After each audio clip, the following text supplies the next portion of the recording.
Assalamualaikum warahmatullahi wabarakatuh. Selamat pagi dan selamat malam untuk teman-teman semuanya. Di mata kuliah Manager Foundation dan Organization Design, di pertemuan kali ini kita akan membahas tentang 7S McKinsey Framework. Nah, seperti yang teman-teman tahu bahwa desain organisasi itu pasti akan membahas framework ataupun tools yang digunakan untuk mendesain organisasi. Nah, 7S McKinsey Framework itu bentukannya seperti ini, di mana ada share value, ada struktur, sistem, style, staff, skill, dan strategi. Di mana hal ini dibagi menjadi dua, yaitu ada bagian yang hard, kemudian ada yang soft. Nah, akan kita bahas satu persatu di materi pertemuan kali ini. Nah, 7S McKinsey ini sejarahnya yaitu dia dikembangkan pada awal tahun 1980-an oleh Tom Peters dan Robert Waterman, dua orang konsultan yang bekerja di perusahaan konsultan McKinsey Company. Nah, kenapa namanya adalah 7S McKinsey? Karena yang berasal 7S ini pertama kali diluncurkan oleh para konsultan di McKinsey Company. Kemudian 7S McKinsey ini memiliki premis dasar, yaitu ada 7 aspek internal dari sebuah organisasi yang perlu diselaraskan jika ingin mencapai kesuksesan. Ingat, setiap organisasi itu memiliki 3 komponen. Yang pertama ada tujuan yang ingin dicapai, kedua ada struktur, dan yang ketiga ada orang di dalamnya. Jadi setiap organisasi itu pasti memiliki tujuan yang ingin dicapai, sehingga kita perlu penyelarasan jika ingin mencapai kesuksesan. Sehingga 7S McKinsey Framework ini perlu dilakukan di perusahaan ataupun diterapkan di perusahaan. Nah, 7S McKinsey atau yang lebih dikenal dengan McKinsey 7S Framework adalah sebuah model manajemen, teman-teman, di mana model ini berguna untuk melihat seberapa efektif organisasi dalam mencapai tujuan yang diinginkan. Jangan-jangan tujuannya itu tujuan yang ingin dicapai, ternyata langkah-langkah yang mereka gunakan itu malah nggak efektif dan efisien, di mana lebih banyak menghabiskan biaya tapi hasilnya adalah nihil, seperti itu. Sehingga 7S ini gunanya untuk melihat seberapa efektif organisasi dalam mencapai tujuan yang ingin dicapai ataupun tujuan yang diinginkan. Nah, bermanfaat Jadi 7S ini juga bermanfaat ketika menganalisis keselarasan antara elemen-elemen yang ada dalam organisasi. Elemen-elemen tersebut adalah seperti struktur, strategi, staff, dan lain sebagainya. Nah, itu juga untuk menganalisis bagaimana gap antara kondisi existing sekarang ini dengan kondisi yang diinginkan di masa depan dengan elemen-elemen yang ada dalam organisasi. Nah, komponen ataupun elemen-elemen yang tadi dibahas, jadi dalam 7S itu disebut dengan 7S karena dia ada 7S, teman-teman. 7S ini seperti di gambar sebelumnya, yaitu ada struktur, ada sistem, ada style, kemudian ada staff, kemudian ada skill, strategi, dan share value. Nah, ini disebut dengan 7S, teman-teman. Nah, dalam 7S ada 7 faktor yang masing-masing saling bergantungan yang dikelompokkan menjadi hard dan soft element. Yang soft element itu dia bisa dikatakan sulit dideskripsikan, kemudian juga less tangible, nggak berwujud, dan bisa dipengaruhi oleh budaya seperti share value, skill, staff, dan staff. Kemudian hard element, di sini ada 2 ya, ada soft dan hard. Kalau yang hard elemen itu lebih mudah didefinisikan dan ditentukan, dan manajemen dapat langsung mempengaruhinya seperti strategi, struktur, dan sistem. Ya, ingat 7S itu ada share value, strategi, skill, staff, kemudian ada struktur, ada sistem. Jadi ada 7S. Nah, pertama kita akan bahas strategi. Untuk mencapai tujuan organisasi, perusahaan harus menentukan strategi apa sih yang harus digunakan, di mana strategi tersebut merupakan sebuah rumusan organisasi ataupun perusahaan yang digunakan untuk membangun dan mempertahankan keunggulan kompetitif dari sebuah organisasi. Strategi tersebut ya ditujukan untuk perusahaan ataupun agar perusahaan bisa memenangkan pesaingnya. Jadi setiap organisasi pasti memiliki pesaingnya, sehingga apa? Strategi itu digunakan untuk memenangkan pesaingnya. Dan strategi harus mempunyai arah yang tegas, jelas, dan agar setiap individu ataupun kelompok di dalamnya tahu bagaimana harus dipakai agar sasaran dari perusahaan itu bisa tercapai. Jadi jangan sampai kita mengarahkan semua tenaga, keuangan, dan lain sebagainya untuk mencapai tujuan, tapi ternyata kita menggunakan strategi yang salah. Sehingga di sini strategi itu sangat penting dalam mencapai tujuan organisasi. Kedua, ada struktur. Jadi struktur organisasi dalam sebuah perusahaan itu mempengaruhi bagaimana cara kerja dalam mencapai tujuan organisasi. Seperti yang kita tahu bagaimana alur komunikasi antara atasan dan bawahan, ada yang bawahan ke atasan, kemudian bagaimana wewenangnya, kemudian tanggung jawabnya, serta jalur pendelegasian tugas pada unit kerja. Jadi seorang pemimpin, jadi membahas tentang struktur, pasti di situ ada struktur yang paling tingginya, misalnya CEO-nya, kemudian ada namanya manajernya, ada kemudian ada supervisornya, kemudian paling bawah itu ada staffnya. Jadi gak mungkin dong seorang pemimpin itu harus mengerjakan semua pekerjaannya. Pasti nanti ada pendelegasian tugas. Nah, pendelegasian tugas di sini adalah mengeliminasi tugas-tugas yang bisa dikerjakan ataupun diwakilkan oleh orang lain. Misalnya, kita contohkan di sini adalah presiden. Presiden itu pasti dia banyak kegiatan yang diharapkan untuk presidennya tetap datang. Misalnya ada kata sambutan oleh Presiden RI. Coba bayangkan di dalam 38 provinsi presidennya harus datang semua, nggak mungkin, pasti ada diwakilkan. Misalnya di waktu bersamaan dia juga harus ada pekerjaan yang harus lebih diprioritaskan, seperti itu. Sehingga apa? Pemimpin itu akan mendelegasikan tugas kepada unit kerjanya. Kemudian tujuan dari struktur ini agar apa yang menjadi sasaran organisasi atau perusahaan tercapai sesuai dengan rencana. Jadi jangan sampai apa yang sudah direncanakan itu tidak berjalan sesuai dengan harapan. Nah, struktur merupakan aspek ataupun elemen yang dapat dilihat.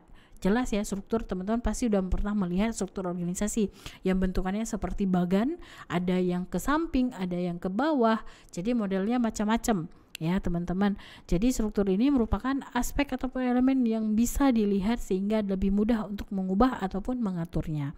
Nah, struktur itu juga bisa jadi struktur organisasi berubah setiap setahun sekali, 2 tahun sekali, ada yang 5 tahun sekali, tergantung dari perusahaannya. Kemudian di sini ada sistem. Nah, sistem yang dimaksud oleh 7S McKinsey ini adalah proses dan prosedur yang dilakukan oleh perusahaan.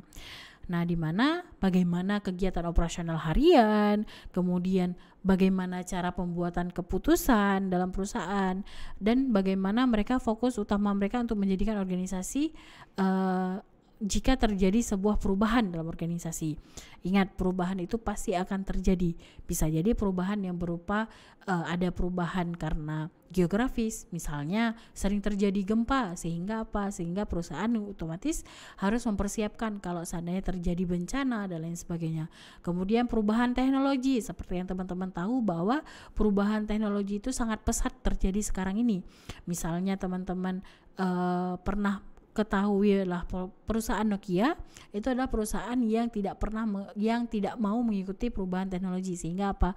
Akhirnya dia collab, dia kekeh dengan pendapatnya sendiri, akhirnya dia collab dan bangkrut, padahal dia merupakan perusahaan raksasa pada masa itu ya, karena tidak mengikuti teknologi.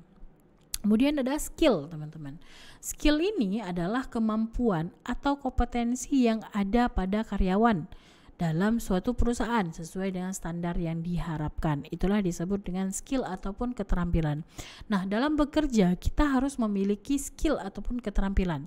Coba bayangkan teman-teman misalnya bekerja di misalnya teknikal ya, ataupun yang bagian teknik-teknik seperti itu, tapi teman-teman gak paham caranya, sehingga apa? Teman-teman gak bisa bekerja secara maksimal, sehingga skill dan keterampilan itu sangat diperlukan. Jangan sampai ya, misalnya kita contohkan perusahaan Gojek, dia itu adalah bekerja sebagai driver, tapi dia gak bisa ataupun gak memiliki skill untuk mengemudi. berarti nggak selaras dong perusahaan dengan si karyawannya, sehingga skill itu perlu ada, bisa jadi bisa dilatih dan bisa jadi juga kalau emang nggak bisa sama sekali berarti ganti perusahaannya, seperti itu. Dengan adanya keterampilan pada karyawan, perusahaan berharap bisa mencapai sasaran yang telah ditetapkan. Skill ataupun keterampilan yang ada pada karyawan termasuk kapabilitas dan juga kompetensi. Jadi harus dilihat dulu kemampuan bagaimana dan kompetensi mereka bagaimana. Sehingga skill ini akan menunjang bagaimana perusahaan dalam mencapai tujuan organisasinya. Kemudian staff, selanjutnya yaitu adalah staff ataupun karyawan. Staff ataupun karyawan dalam bahasa HR disebut dengan sumber daya manusia ataupun disebut dengan SDM. Di mana SDM itu merupakan aset dalam perusahaan. Di mana di sini fokusnya adalah bagaimana cara seleksinya, perekrutannya, pelatihan ataupun training karyawan apakah diberikan sesuai dengan kebutuhan perusahaan atau enggak. Jangan-jangan training yang diberikan itu sebenarnya itu tidak ada hubungannya, enggak relevan dengan kebutuhan perusahaan, dan jelas itu akan merugikan perusahaan. Karena apa? Training yang diberikan itu tidak mengarah pada tujuan ataupun tidak mengarah pada capaian yang diinginkan oleh perusahaan. Nah, setelah itu bagaimana mereka memotivasi serta dihargai oleh perusahaan. Jadi karyawan itu kompleks ya teman-teman, bagaimana kita men-treat karyawan sehingga mereka termotivasi untuk bekerja, bagaimana kita menghargai kinerja dia, bagaimana kita menghargai prosesnya dia dan lain sebagainya. Sehingga apa? Di sini lebih ke bagaimana si perusahaan, si karyawan itu bertahan atau enggak. Bisa jadi dia turnover ataupun dia tingkat keluar masuknya tinggi, ada yang masuk, ada yang keluar. Nah, kalau seandainya turnovernya tinggi itu jelas akan merugikan perusahaan ya teman-teman. Jadi perusahaan juga harus melihat stafnya bagaimana dari cara seleksinya, perekrutan sampai bagaimana mereka dimotivasi dan dihargai oleh perusahaan. Kemudian style. Nah, setiap organisasi itu pasti memiliki style ataupun gaya yang berbeda-beda.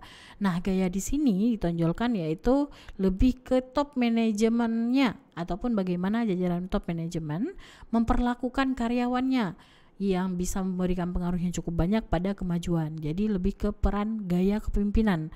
Gaya kepemimpinan yang baik dari para manajer kepada bawahannya akan membuat mereka lebih nyaman dalam bekerja sehingga lebih loyal terhadap perusahaan.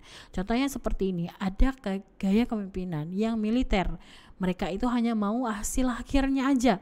Contohnya misalnya saya seorang bos dalam perusahaan A. Saya mengatakan bahwa target kita bulan ini harus memiliki omset sebanyak 100 juta. Saya nggak mau tahu, mau kalian jungkir balik, mau kalian bagaimanapun, pokoknya omsetnya harus sampai 100 juta, seperti itu. Sedangkan pemimpin si B, dia bakal menanyakan ada kendala apa. Dia mengayomi kalau emang ada kendala, kira-kira solusinya seperti apa. Dia menuntun karyawannya kalau emang ada kesusahan, seperti itu. Nah, itu juga adanya perbedaan gaya kepemimpinan, di mana gaya kepemimpinan itu akan membuat mereka merasa lebih nyaman atau merasa lebih tidak nyaman dalam bekerja, sehingga itu juga akan menentukan bagaimana mereka bertahan atau tidak loyal kepada perusahaan, seperti itu. Itulah mengapa dikatakan bahwa gaya kepemimpinan memberikan pengaruh pada seberapa besar kemampuan perusahaan untuk bisa mencapai target dan sasaran, seperti itu. Oke, nah ini yang terakhir, share value, dan letaknya tentu adalah di tengah. Saya lihatkan lagi gambarnya. Share value itu letaknya adalah di tengah, teman-teman ya. Kenapa dia letaknya di tengah? Share value inilah sebenarnya yang menjadi inti dari kerangka 7S McKinsey, teman-teman. Mengapa begitu? Karena nilai-nilai inti berlaku pada perusahaan itu akan membentuk budaya kerja pada perusahaan tersebut. Nah, bisa juga dikatakan bahwa share value merupakan standar norma dalam perusahaan ataupun instansi ataupun perusahaan yang berlaku untuk semua karyawan dan juga manajemen dalam berperilaku. Jadi ada dasarnya, ada standarnya, di mana standar tersebut bisa juga dikatakan dari budaya kerja dalam suatu organisasi tersebut.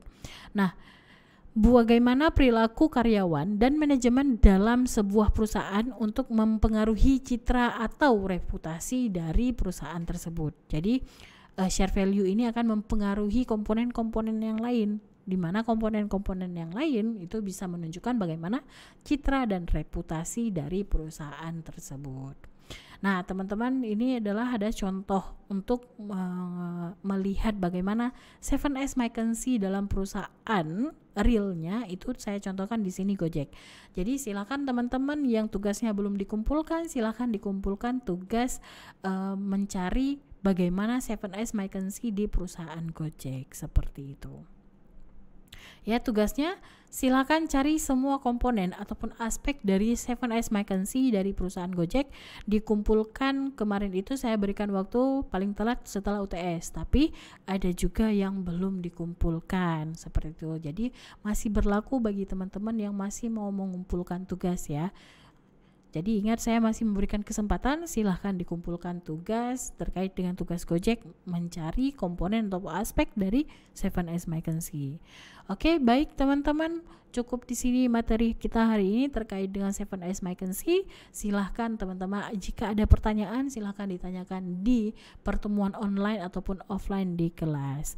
Baik, terima kasih sudah mendengarkan materi hari ini. Wabillahi taufiq wa hidayah. Wassalamualaikum warahmatullahi wabarakatuh.